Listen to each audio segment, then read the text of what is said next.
Hello there and welcome to another one of our Lexical Lab 1 minute English videos. If you enjoy this video, make sure you subscribe to our YouTube channel and check out our website www.lexicallab.com to see what else we have to offer you. Like a lot of teachers, I've spent much of this year teaching online.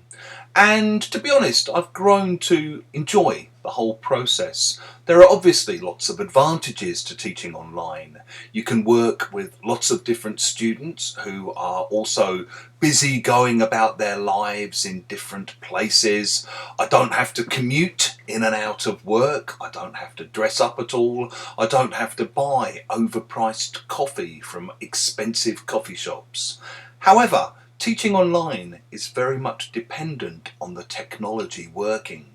And one day this week, Zoom basically collapsed on me and then my internet server went down, leading me to have, I'm slightly ashamed to admit, a complete meltdown. I totally lost it. I was not a nice person to be around for a couple of hours. I was screaming and shouting. I was basically having a major tantrum, a bit like a little child. I threw all my toys out of the pram and I had a very strong, extreme emotional reaction to this little moment of, technical glitchiness.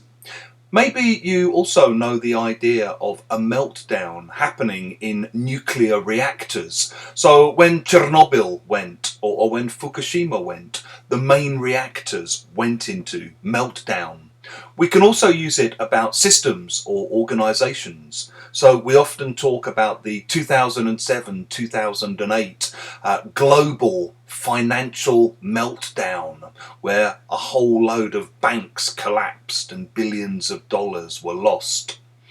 If you like this video, make sure you click the like button below, share it with your friends, and in the comments section below, we'd love to hear examples of having a meltdown.